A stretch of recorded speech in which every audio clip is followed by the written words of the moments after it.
Hello and welcome to Life's Lottery, a podcast in which we're talking to people around Australia and across the world about new ways to think about disadvantage and, importantly, new ways to take action on it. I'm Jenny Whalen. And I'm Glyn Davis. And it's great today to welcome our guest, Susan Urang, who is the President and CEO of the Pew Charitable Trusts based in Washington, D.C.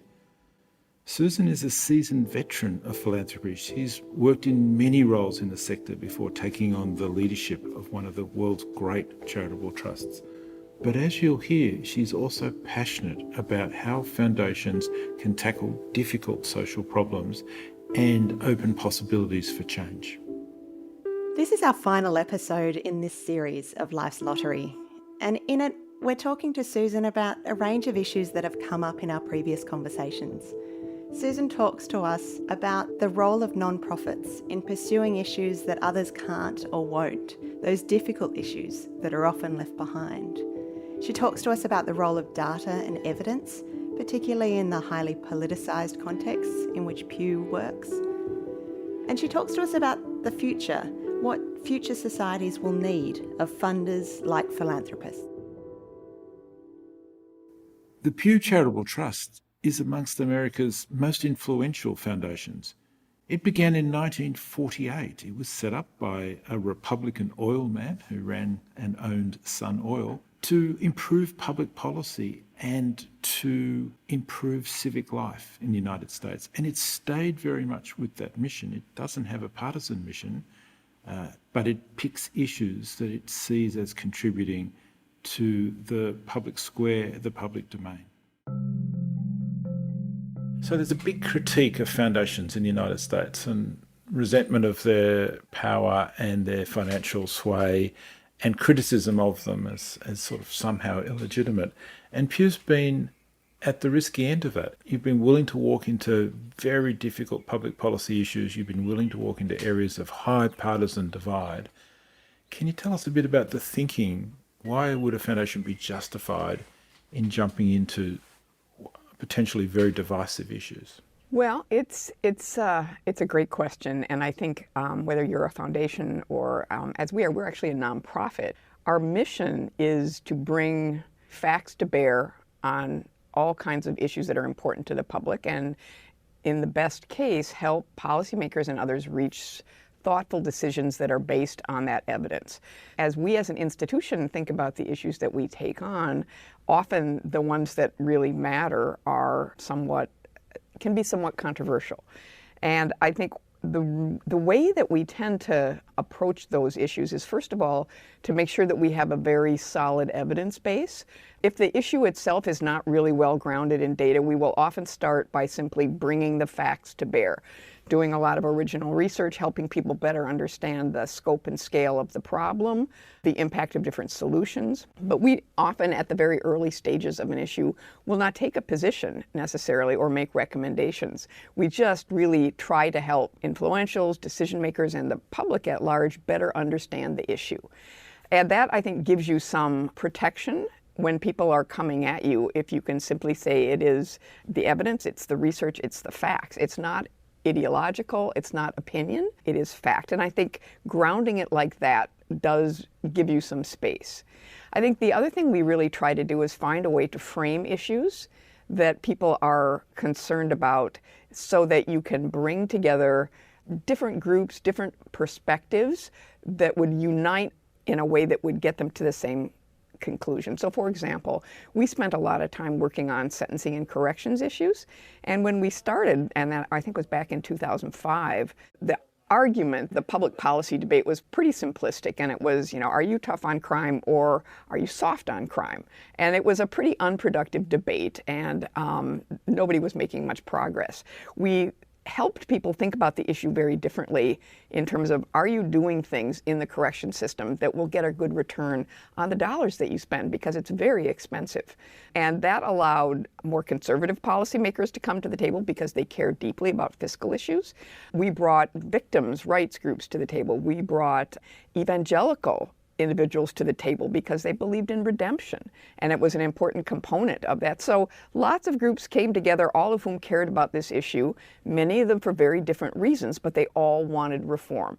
And then we underpinned that with a lot of data showing the impact on the budget, the impact on people's lives, and we're able to drive a fair amount of change. So data and framing, I think, really are two pieces of what helps you protect the institution from some of the slings and arrows of very difficult issues. So that's a real political strategy, Susan.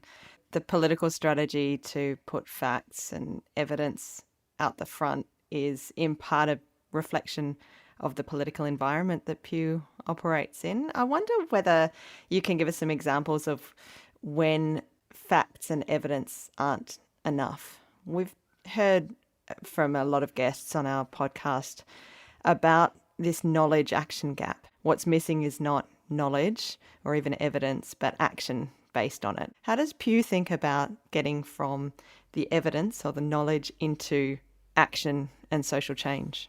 I think there are two things I'd point to in that. One is, to some degree, it depends on the issue. There are a suite of issues for which data and facts are kind of irrelevant. If you take the debate on abortion, if you take the debates on gun control, those are generally not issues where people will be swayed by a set of facts. They are deeply held beliefs.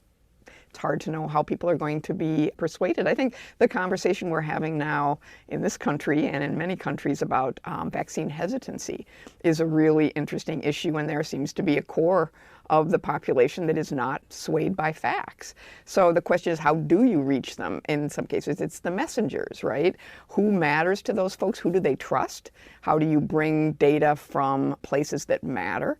So that's one thing I think it's important to understand about that. Some other issues are much more amenable to facts, and I think you have to be thoughtful about the issues that you jump into. I also think that you have to think about the world of social change if you're going to look at policy as kind of like an ecosystem. So there are a lot of different organizations that play different roles in that ecosystem. There are very impactful, assertive advocacy organizations that do grassroots organizing that create a lot of public pressure for change. That's generally not how we as an institution operate. We are in the bring facts to bear and bring different parties together and try to bridge some of the divides that are out there. We would not be able to drive change without some of those other organizations that function in a very different way. And if you're really going to have social change, you need a whole lot of organizations doing different things to get where you need to go. It's not something often that one single organization can do. So I think to some degree you have to, as an institution, understand your niche in the world of social change and figure out how to play it well. Susan, I recall you talking about the decision on prisons, for example, to start the discussion in highly conservative states on the basis that if you could persuade the people and the governments of Texas to change, it would be a lot easier than starting at the other end and persuading Rhode Island to do things differently. Can you take us through that logic, but also how you went about that? Because that's an example where you mobilise groups, you use data, you brought together arguments, but you targeted very explicitly into the political setting of Texas. Well, I mean, it's interesting, right? We have 50 states, and we find that the states are often influenced by each other. So what we do when we are trying to work at the state level and drive change is, A, understand which states care about which other states. So often, you get large states with, say, a big rural population, lots of space, a Wyoming or a Montana. They're going to have similar challenges and pay more attention than perhaps they would to a small northeastern state like Rhode Island. So I think in all of our work, we try to find places that will be bellwethers and be influential and meaningful to other states. And it differs depending on the characteristics of the state. For this issue, we knew that the more progressive populations were already supportive of prison issues and prison reform issues. It was the more conservative groups that were suspicious and skeptical about the need for it and the benefits of it. So by starting in a conservative state, if we were able to be successful there, it would, to some degree, provide a little bit of shock and awe, if you will. We call it the strange bedfellows approach, that people look at it and go, oh, that is not what I would have expected, to see that Texas is kind of leading the charge on sentencing and corrections reform. So we knew that we wanted a conservative state. There were some policymakers in Texas that were very thoughtful, and looking out at the future of the budget in Texas, they looked at the cost that they were going to be bearing if they continued to have to build and operate prisons to hold the populations that they knew that were coming, and they knew that they needed to make a change. And that was where the evidence was actually quite impactful. By bringing them up to speed on the impact of different approaches other than simply incarceration, to be honest, the impact of investing at earlier ages and making sure that you had populations that were well supported from a very young age, you would actually over time begin to reduce the problem that you were trying to solve with prisons. So I think we found good conservative partners in the state that worked really closely and really effectively to help move the policy through. And I think the other thing that we learned along the way is that we were not necessarily the face of the change in Texas. We did not need to be. The policymakers led the way. Often in states we work with, they have a commission or a working group that takes responsibility for helping to develop the policies and bringing folks together. And we staff those issues. We bring research to bear. We do a lot of custom analysis for them so they understand the particulars of the challenges in their particular jurisdictions. But they really lead the charge. And that's important not only because they are the ones who are going to drive change, but they're the ones that are going to be held accountable for the change. So it is right and proper that that's the way that things go. But there's a saying here that it's sort of a joke that, I'm from Washington and I'm here to help. That is not necessarily something that plays well in Texas or any other state. So we do try to make sure that the folks on the ground are front and center. The focus of so much of Pew's work, and particularly its most notable work, has been on shifting policymakers' positions, on influence on big issues of policy like corrections. At one level, you're describing a very elite process of influence up in the policy realm. Where do people come into that? Where do communities come into that process of influence? We focus on policy in much of our, not all of our work, but a good deal of it, in part because many years ago, as we were looking at how we as an institution could leverage the resources that we had most effectively, we imagined sort of the world as like a pyramid, if you will, right? So at the bottom of the pyramid is change that you can make by working person to person to person. It's really important supporting some of the folks out there who are struggling, but it takes a lot of resources to reach a lot of people. We thought that if we worked on policy that was sort of at the top of the pyramid, if you will, if you are successful in terms of policy change, you can have a very broad impact on a whole lot of people. So it's a way to scale the impact of a limited amount of resources, which is what we and really every other institution have at the end of the day. So that's why we focus on policy. I think it's very important, though, as you are helping people understand the data that's driving the potential change, that part of that data is the impact on people and how they are affected. One of the studies we did as part of the corrections work early in the project was a study called 1 in 100. And it was a study that documented the point at which this country got to the stage of having 1 out of every 100 adults in the country in prison. And it was such a startling number to people. And what we learned is that when you have 1 in 100 people in prison, a lot of people have that experience, right? It may not be them, but they have a friend, they have a relative. So it is actually a situation that touches a lot of people. So that actually, I think, begins to help people understand the scope and the scale and a little bit of the humanity of it. I think another example would be we had a project on antibiotic resistance and some of the problems that came from that. And we had a group of parents. I think the group was called Super Moms Against Super Bugs, right? It was parents of kids who had had antibiotic-resistant infections and had serious problems with it. And we brought them to Washington. We had them talk to the policymakers, explain to them the impact that it had on the lives of their families and their kids. And it was very impactful. So I think finding ways to take the data and bring it to life by really illustrating the impact on people is really a critical part of how you actually drive policy change. And Susan, that raises a really interesting question about testing impact and evaluating whether you're making a difference and knowing whether the things you've done have worked. How does Pew go about holding itself to account around its goals? Well, various ways. We do very careful monitoring of the work on an ongoing basis, but a regular annual reporting to our board on all of the objectives that we think we can accomplish for each project. Also, at some point during every large project, and it might be sort of halfway through or at the end when we are ready to close the project down, we actually do a formal independent evaluation. We hire consultants and they spend a good deal of time looking at all the documents, interviewing people who were engaged along the way, looking at all the data we collected, doing some deep dives in many cases in a couple states to understand what happened and what role we played in it. So you're never going to get a definitive analysis at the end of the day, but you begin to build a sort of understanding of the chain of evidence, and you begin to understand if our impact was what we call decisive or a little bit more tangential, or really whether it would have happened without us and we were just kind of along for the ride. So you have a series of topics that have changed over time. Your interests as a trust have moved. How do you decide what are the areas that you're interested in engaging with, and how significant is that research in helping you frame the next agenda?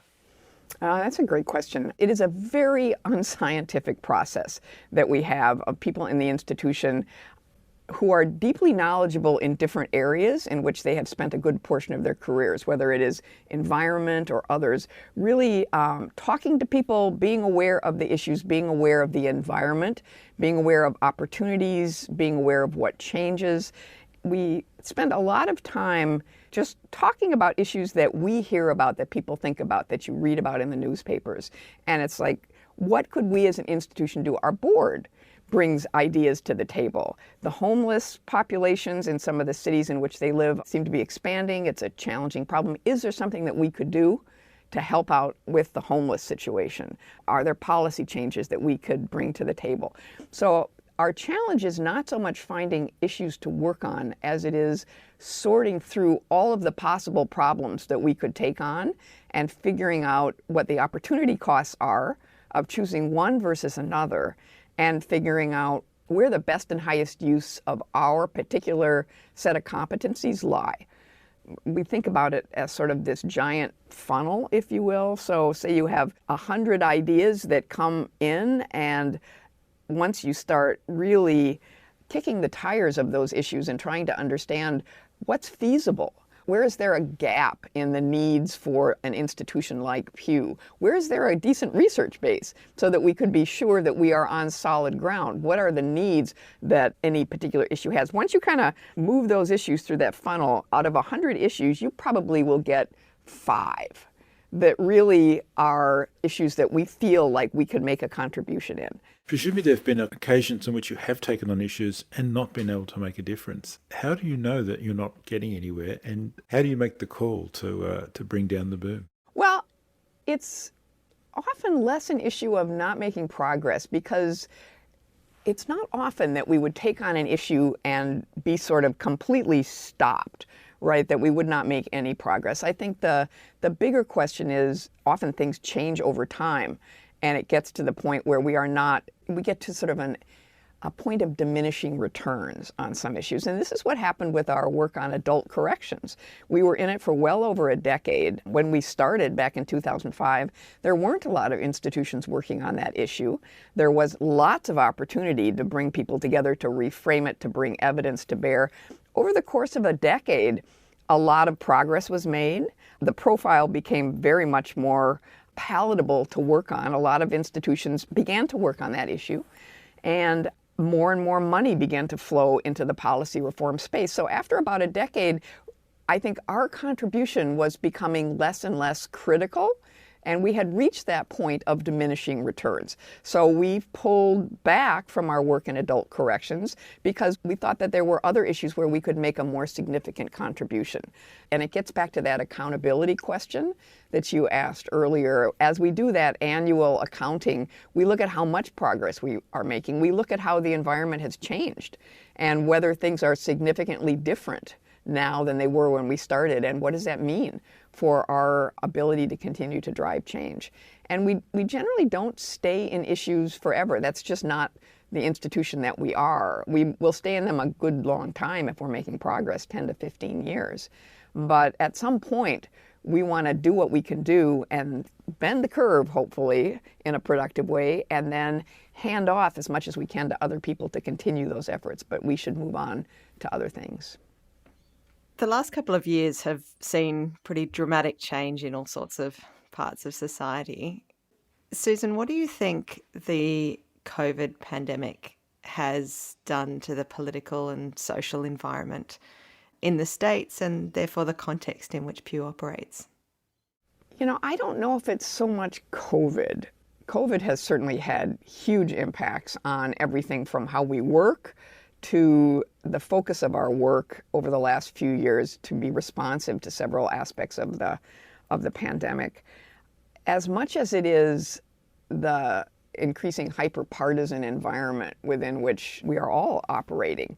And I think COVID's a reflection of that, but I don't know if COVID really is a cause of that. It was certainly something we saw emerging before the pandemic. So that actually worries me more. The inability to begin to bridge those gaps, the inability to find ways for people to come together, the disregard of facts. So if people at some point completely stop believing in facts or have their own facts, then it does become very challenging to find ways to drive change. That's what worries me. And can we just pursue that a little around the broader philanthropic sector? So you've been with Pew for more than 25 years. It's a lifetime commitment of extraordinary commitment to the organisation. And Pew is one of many large foundations in the United States attempting to do social change. I'm just wondering whether the authorising environment has shifted during those 25 years. Is philanthropy more accepted, less accepted? Is the role of foundations as players in policy conversations seen as legitimate? And how do Pew, the board and the senior leadership respond to some of the recent criticisms, published criticisms of foundations as pursuing their own agendas rather than being guided by some other democratic principle around their role? It kind of ebbs and flows again over time. I don't know if there's been a singular trajectory where it's gotten more and more complicated. I would go back to sort of first principles for this organization. Whatever we do, we try to have a sufficient evidence base. So if someone says, why do you think that it's really important for kids to have access to preschool education? We worked on that for well over a decade. We can point to several good research studies showing the impact on social and emotional development, the impact on the educational state of kids, the impact on the economy writ large, the impact on prison populations over a longer period of time. So it becomes less a matter of we as an institution have an opinion and believe that this is an important issue, as it is we as an institution have a body of facts that we are happy to share with you that really will help you understand why we think this is an important issue and why we support it. So without that fact base, I think you open the door to higher criticism than if you have a fact base for the issues that you take on.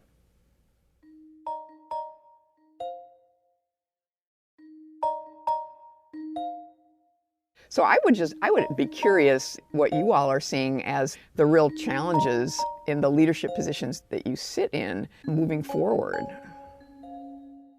We come from a very different political culture here. The 100-year history of big foundations in the United States, going back to Carnegie, funding libraries and museums and basically building a culture of giving, isn't one we replicate. We have aspects of it and varieties of it, but not in the substantive way.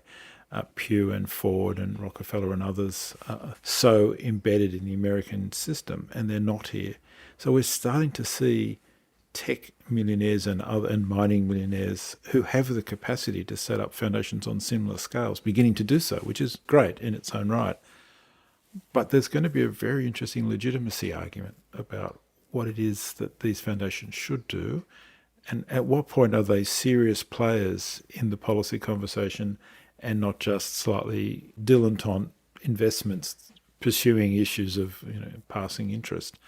And that issue we know is alive in America as well. And when we've spent time talking to our colleagues in America, that's often a criticism. Passing interest in a topic money invested and hopes are raised, and then almost lack of interest to carry on, and the caravan moves and the issue is stranded. So one of the really fascinating things you've described is Pew investing a decade or more into the issues that it takes seriously, enough time to make a difference, and then pulling out only when the diminishing returns suggest that the system has fundamentally changed. That will be new for us, and that will bring with it some of the issues that you can take for granted, but for us will be new.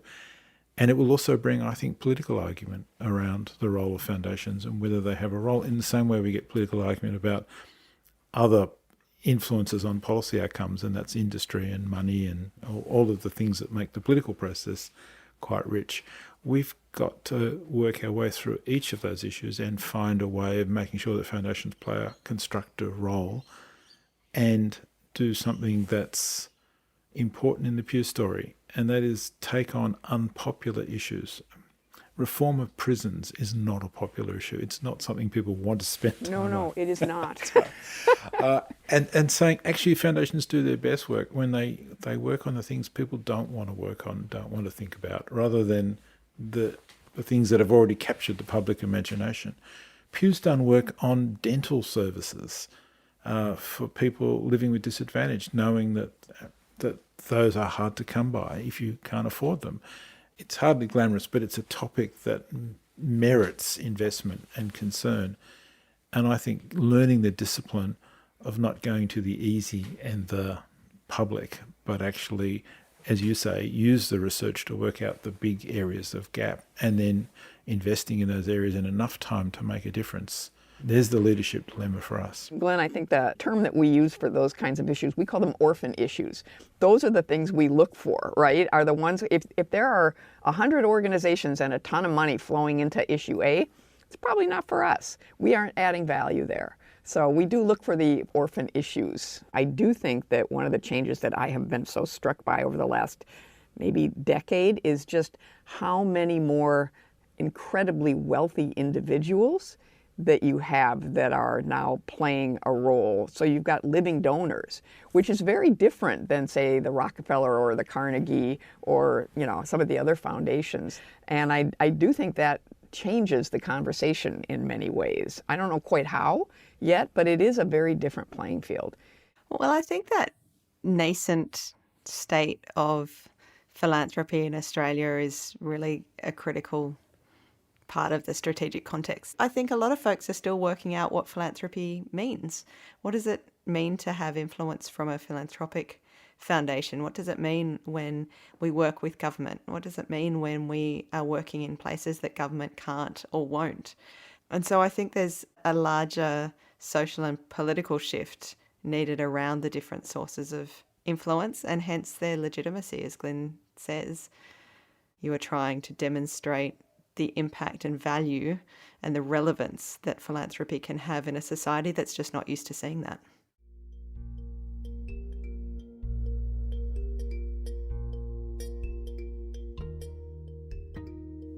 We're closing out this series of Life's Lottery with one young woman's story about her hope for the future, the opportunities that might flow if only we can embrace those possibilities.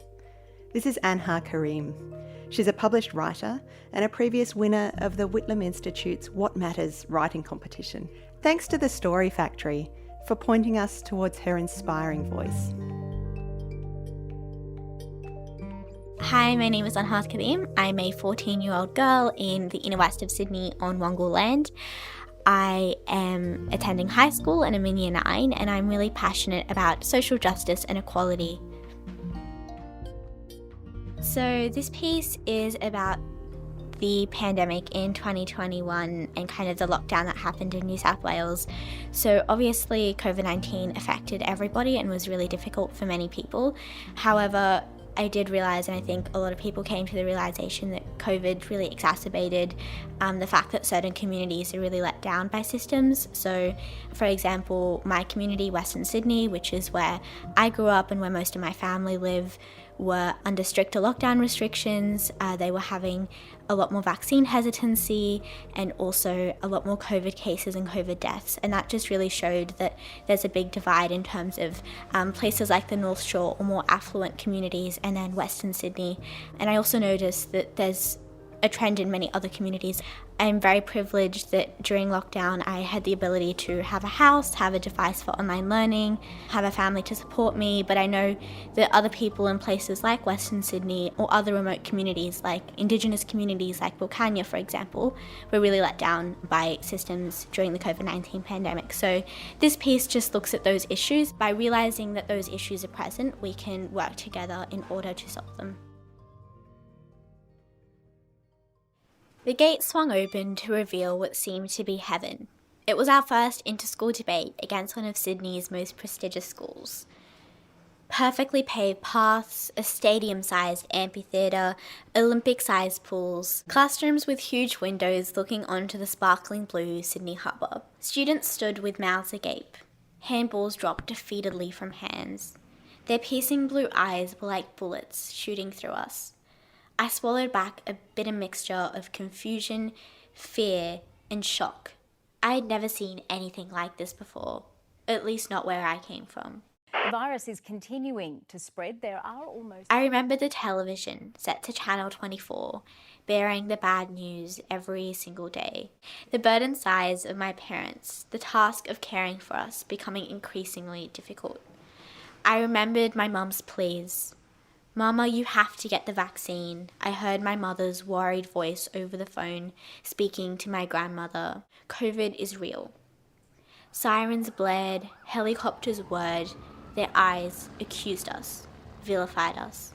If only things had made sense to my grandparents back then. If only they were informed in the right language by health professionals and doctors, instead of being educated by ignorant YouTubers. Then they wouldn't have ended up in ICU, fighting for their lives from an invisible disease. My mind clicked and I switched back to where I was standing, looking out to the pristine beaches that this posh school had as their lunchtime view. Dog walkers, families and friends would sit so happily, police standing there so civilly. No arrests, no fines, no police crackdown. Meanwhile, messages on my social media feed read, "Please pray for my mother in ICU due to COVID," or "My uncle has just passed away from COVID-19. Allah yarhamhu, God rest his soul." COVID had highlighted the faults, the cracks in our community. We broke our backs working. We felt like aliens in our own homes. When people did not speak to us, they spoke at us, lectures and blamings. While some people went home to mansions and pools, our homes were cramped and crowded. It took a pandemic for people to realize that something was wrong. Something was very wrong. Then I imagine a new world.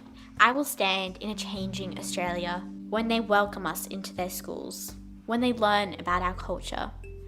The people on the screen will no longer antagonize us, vilify us. There will be women in hijab reading the daily news. An Indigenous female premier will announce billions of dollars given to public schools in Western Sydney. When they make decisions that affect us, they will ask us, they will trust us. We will finally be heard. The pandemic was the rain before the rainbow. Maybe this disaster is what it will take for Australia to change. I do know that I'd perhaps like to go into something like journalism or maybe law, just something that will help me advocate for issues that I'm passionate about and can help me be a role model for other young people. I definitely do recognise that there are several ways in which people like myself who are Muslim, Arab, female are definitely discriminated against, whether that's systemically, whether that's things like microaggressions on the way to a career. When I look to the future, I really hope that we have broken those cycles of oppression and marginalisation. And I think that really just starts with making sure that right from the grassroots, we are making sure that people are equal, but that also right from the start people have the right role models and feel as though they are being represented. My hope for the future is that the really influential places that we see today, like politics and media, are not dominated by certain groups, and that we see an actual representation of the multicultural and accepting country that we can be. We definitely have a lot of issues of racism, of bigotry, but I think that while it's going to be a hard task to get there, that's my hope for the future, that we can have that kind of justice. Thanks to our team from UTS Impact Studios. Research and writing by Jackie May. Audio production from Nicole Curby. Sound design and theme music is from Frank Lopez. And our executive producer for Life's Lottery is Olivia Rosenman. From the Paul Ramsay Foundation, we'd like to thank the powerhouse team of Kate Harrison-Brennan and Emma Cross for their vision, input and support. Our special thanks to all the guests who have joined us across this podcast series. Do keep the conversation going. We'll be back with a new series in 2022. So if you've got topics you think we should explore, ideas you'd like to raise, guests you'd like to suggest, we'd be delighted to hear from you at lifeslottery.com.au. Thanks for listening. See you in the new year.